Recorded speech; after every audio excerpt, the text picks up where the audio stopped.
सिंधु घाटी सभ्यता, एक नाम जो रहस्य की बातें करता है। एक सभ्यता जो 2000 सालों से भी ज्यादा फलती फूलती रही। यह दक्षिण एशिया के एक विशाल क्षेत्र में फैली हुई थी। हिमालय से लेकर अरब सागर तक सिंधु के लोग फलते फूलते रहे। उन्होंने हड़प्पा और मोहनजोदड़ो जैसे शानदार शहर बनाए। इन शहरों में उन्नत शहरी नियोजन, स्वच्छता और यहां तक कि घर के अंदर प्लम्बिंग भी थी। लेकिन फिर वे चले गए। उनके शहर हजारों सालों तक भुला दिए गए। उनकी कहानी एक पहेली जिसे हमें जोड़ना है। 1900 ईसा पूर्व के आसपास शक्तिशाली सिंधु सभ्यता लड़खड़ाने लगी। मुसीबत की पहली आहट सुनाई दी। महान शहर जो कभी चहल पहल वाले केंद्र थे, उनमें तनाव के लक्षण दिखाई देने लगे। निर्माण धीमा हो गया। इमारतों का रखरखाव अब पहले जैसी देखभाल से नहीं किया जाता था। सिंधु की पहचान, जटिल शहरी नियोजन उधड़ने लगा। कुछ गड़बड़ थी। पतन के बीज बोए गए थे। कभी महान रहे शहरों में जीवन बदल रहा था। भीड़ भाड़ एक समस्या बन गई। लोगों ने मौजूदा ढांचों के ऊपर निर्माण करना शुरू कर दिया। इस बेतरतीब निर्माण ने शहर के बुनियादी ढांचे पर दबाव डाला। महत्वपूर्ण इमारतों को कभी कभी नजरअंदाज कर दिया जाता था। नालियां जाम हो गई। यहां तक कि मोहनजोदड़ो का महान स्नानागार, जो नागरिक गौरव का प्रतीक था, अंततः उसके ऊपर निर्माण कर दिया गया। ये सिर्फ उपेक्षा के संकेत नहीं थे।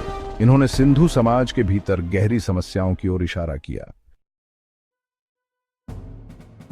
सिंधु के लोग शक्तिशाली सिंधु नदी पर निर्भर थे। यह उनकी जीवन रेखा थी। लेकिन लगता है प्रकृति की कुछ और ही योजना थी। भूगर्भीय बदलावों ने नदी का रास्ता बदल दिया। बाढ़ जो कभी नियंत्रित होती थी, अब ज्यादा बार आने लगी और विनाशकारी हो गई। जिस पानी ने सिंधु को पोषित किया, अब वही उसे निगलने की धमकी दे रहा था। बदलते पर्यावरण ने लोगों और उनके जीवन जीने के तरीके पर भारी दबाव डाला। भाग 5, विजेता सेना का मिथक, आक्रमण के सिद्धांत को खारिज करना।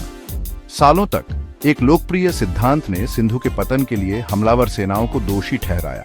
ऋग्वेद, एक प्राचीन भारतीय ग्रंथ, उत्तर के लोगों के साथ संघर्षों की बात करता है। कुछ लोगों ने मोहनजोदड़ो में मिले कंकालों को नरसंहार के सबूत के रूप में बताया। लेकिन करीब से देखने पर एक अलग कहानी सामने आती है। बड़े पैमाने पर आक्रमण का कोई स्पष्ट पुरातात्विक प्रमाण नहीं है। कंकाल, जिन्हें कभी युद्ध के शिकार माना जाता था, संभवतः एक और जटिल कहानी बताते हैं। भाग 6, भाग्य के बदलते ज्वार, व्यापार और सिंधु। सिंधु के लोग अलग थलग नहीं थे। वे सक्रिय व्यापारी थे। उनका नेटवर्क दूर दूर तक फैला हुआ था। मेसोपोटामिया और उससे आगे तक पहुंचता था। लेकिन यह नेटवर्क, जो सिंधु अर्थव्यवस्था के लिए महत्वपूर्ण थे, नाजुक थे। सिंधु के पतन के समय मेसोपोटामिया खुद उथल पुथल का सामना कर रहा था। व्यापार मार्ग बाधित हो गए। माल का प्रवाह धीमा हो गया। इस बाहरी दबाव ने सिंधु शहरों को कमजोर करने में भूमिका निभाई होगी। भाग 7, शहर की दीवारों से परे जीवन, ग्रामीण सिंधु का लचीलापन। महान शहरों का पतन सिंधु के लोगों के लिए अंत का संकेत नहीं था। जिंदगी चलती रही। कई लोगों ने बस एक ज्यादा ग्रामीण जीवन के अनुकूल ढाल लिया। कृषि जारी रही। गांव, जो कभी शहरों से ढके हुए थे, जीवन के नए केंद्र बन गए। सिंधु सभ्यता ने अपनी भव्यता खो दी होगी, लेकिन उसके लोग बने रहे। भाग 8, एक सभ्यता का उत्खनन, सिंधु की पुनर्खोज।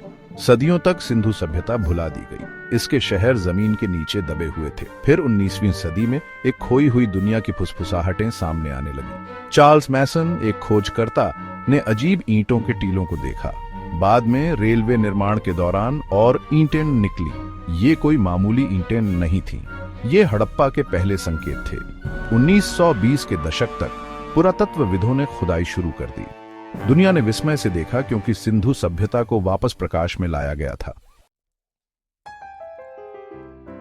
भाग 9, ईंट और पत्थर में लिखी एक विरासत। सिंधु घाटी सभ्यता भले ही चली गई हो, लेकिन इसकी विरासत बनी हुई है। इसके शहरों के खंडहर इसकी उपलब्धियों के प्रमाण हैं। जटिल शहरी नियोजन, उन्नत स्वच्छता प्रणाली, सुंदर कलाकृतियां, सभी एक परिष्कृत और नवीन लोगों की बातें करते हैं। उनकी कहानी एक याद दिलाती है कि सबसे बड़ी सभ्यताएं भी इतिहास की ताकतों से अछूती नहीं हैं। उनका भाग्य आज हमारे लिए एक चेतावनी और प्रेरणा का काम करता है। बेहतर भविष्य बनाने के लिए हमें उनके अतीत से सीखना चाहिए।